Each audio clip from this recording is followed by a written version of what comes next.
How's it going, everybody? Today we're going to be looking at two of my SAM rifles.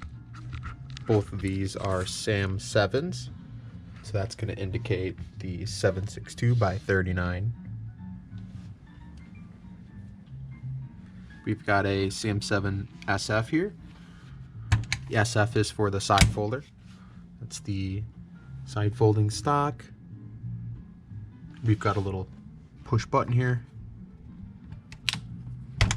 milled into the receiver.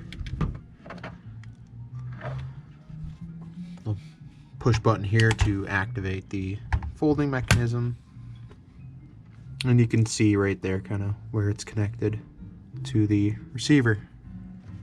Up here, this is the SAM7R. It's going to indicate the 2-tang on the receiver.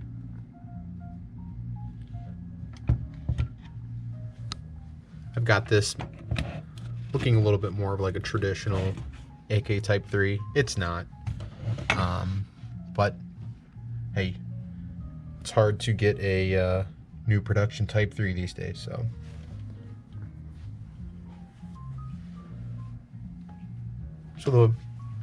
This rifle is actually a replacement from Arsenal Las Vegas, not Arsenal in Bulgaria. So Arsenal Las Vegas sent this as a replacement, and the replacement rifle was actually a SAM5. They're 5.56 by 45 caliber rifle. Essentially, the gun was so overgassed that the bolt would no longer cam out of the carrier. So the bolt would cam in these grooves, and it was hitting the rear of the receiver so hard that it mushroomed the bolt stem. So I sent that in for warranty. They did not have a repair for the rifle, so they sent me this new rifle. I'm guessing this was something they had set aside for replacement SAM7s, because it's a very low number. 0766. So it's a very low number. So I'm assuming that's probably what it is. They probably didn't want to send another SAM5 to me, knowing that there are issues with them. They'll send them to the shipping places to sell them, but they're not going to send them as a replacement and for warranty, apparently. So I got this gun. What's interesting is I'm noticing a little bit more wear on the bolt on this gun than this rifle. So this is a rifle that I've had for a couple years now. Pretty close to around 2,000 rounds through it. This rifle, like I said, replacement, it is probably got about 150 rounds through it. So we're going to take a look at our headspace on both of these rifles, just to compare what they're at right now, and use this as kind of a reference for myself going forward. I'm going to check up on this video in the future and see what it was on this date, which it is New Year's Eve, so cool. Some modifications I've done to this gun. I've got a Polish milled 2-tang stock on here. This is the Type 1 version, so it's going to be the hardwood. They had later versions with a laminate wood. Got an Eastern block. Hand grip. There's no grooves or anything in this. I blued the ferrule just because the paint was pretty much coming off, and it's too cold to paint outside, so blue for now. Same with the muzzle device. Just put a little nut on there and I blued it since the paint was not matching and pretty crummy. Fitment on this, the fitment on this gun is pretty nice. Zeroed gas block and everything's nice. Only thing that seems to not be fit just so perfectly is going to be this dust cover. Apparently it's rubbing on the carrier. I show the inside. Nothing in there. Nothing in there.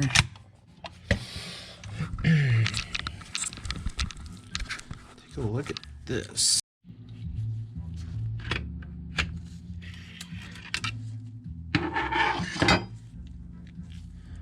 So this is an aftermarket, well, a replacement essentially part I put in here. It's an original Bulgarian trigger. The FIME trigger that comes in this rifle has a little notch on the trigger, so the hammer can't swing forward and hit the ejector. This one from the original one that comes on these guns does not have that notch. So if you pull the trigger down without this group in here, this carrier group and the bolt, the hammer will swing forward and will smack your ejector and leave a pretty nasty mark. So we're going to want to be pretty careful with this trigger on this gun.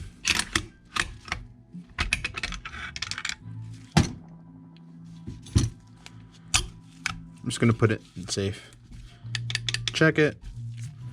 All right, safety's on. That thing's not going to go anywhere.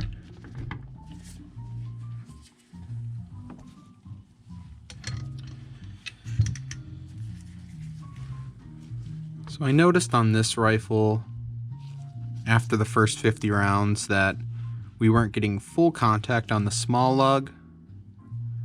We were getting about half contact on it, which is not ideal. Usually you want 100% contact on the small lug and nice shiny spot there. This bolt has got a real good shiny spot here.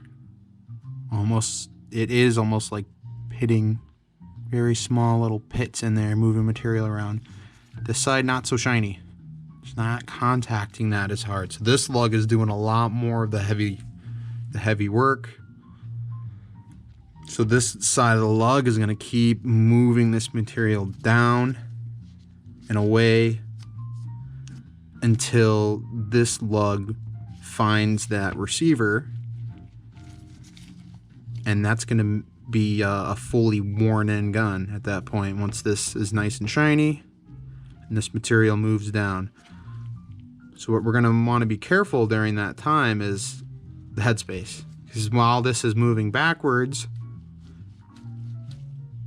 while you're firing this rifle and breaking it in, it's going to be opening up this headspace in this rifle. So if it's not a nice tight headspace out of the factory, and you got a kind of a not good mating on these two lugs, there's a lot of work that's got to happen.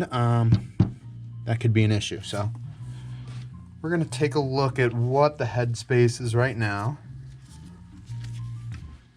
and I'm going to use, for comparison, I'm going to check the headspace on this gun and get a measurement as well, just for reference. So I'm going to break this one down as well, and we will continue. So we got the no-go gauge here for 7.62 by 39. Got both these guns broken down. This is the SF. After about 2,000 rounds, paint's just kind of chipping off. Yeah, they do that. There's phosphate under here, so it's not an untreated surface. So it's a paint over phosphate. That's why it's kind of like a gray matte underneath. It's kind of shiny because it's oily, but let's check a lot in the receiver. You can see it as well. Yeah, that's some flaky paint. So you're not buying this thing for its finish, that's for sure. You're buying it for function. If it doesn't function, it's worthless. So that's why I was glad when they sent me a functioning rifle, because that SAM5 I had essentially was a boat anchor. Not much more at that point.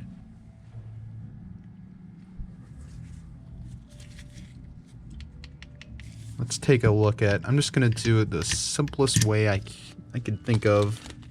Keep them both in there. Carriers. I'm just gonna snap it on after I get them in. And let's just measure let's just measure the gap. No, and we'll take a look how far they rotate the bolts themselves. So let's take a look at this first.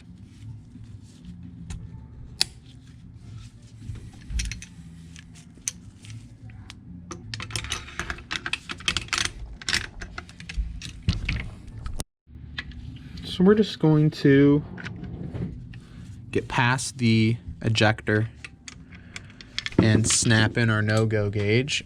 Be careful with that. Don't be throwing it around on your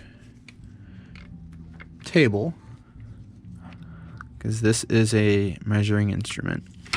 Okay. That just kind of went on its own. I'm doing some mild pressure. That's as far as it wants to go. I'm not going to crush it or anything. Let's get calipers out. Let's take a look at what we've got. All right, we're zeroed. So for gap,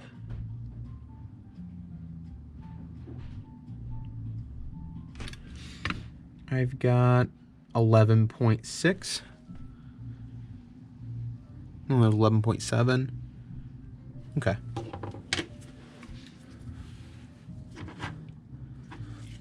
Zero this. Let's take a look at the actual camming. I don't know if you can see the bolt inside there, but I'm going to take a look at, I'm just looking at the firing pin area. I'm going to see how far it cams. Starting to cam. Starting to cam. That's it. Okay. Just wants to start to cam. Okay. Oh, got to be careful when you're removing this, because it's going to want to just smack into that ejector. Just want to carefully remove this. All right.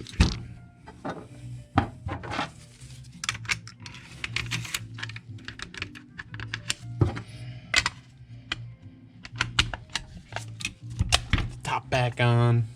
Let's move over to the side folder. Or let's move the side folder over to us. How about that? It works.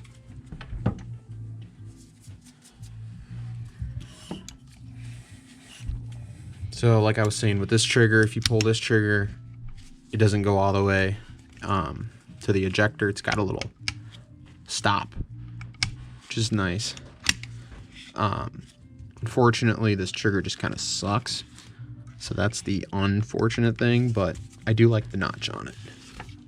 Prevents you from, I don't know how, who, or what, but when I bought it, it already had a big smack right on the ejector from, I'm guessing, when they were taking the factory one out and installing this for US compliance. Absolute giant gouge on the ejector, and the bolt and carrier just kind of smoothed that material around until it found its home. But yeah, you don't want to do that.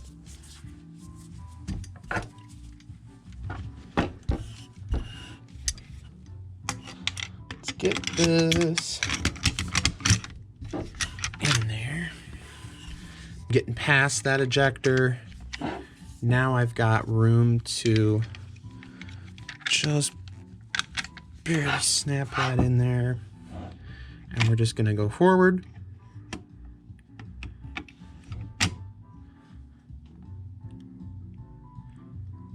And we're stuck. Good pressure. It's not going anywhere.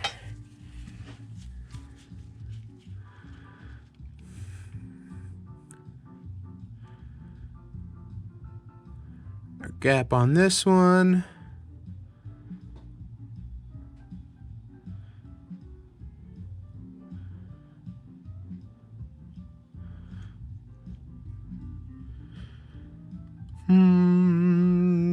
Right at 12, 12.1, 12.2. Okay. No. Definitely like a 12. Okay. So it's very close on both of these. Difference is this one has about 10 times the round count than this one. This one still has some breaking in to do. So my concern is, what is this going to be on headspace when it gets to this round count? We'll see. We'll come back after... Geez, I'm going to check it probably around after 500 rounds just because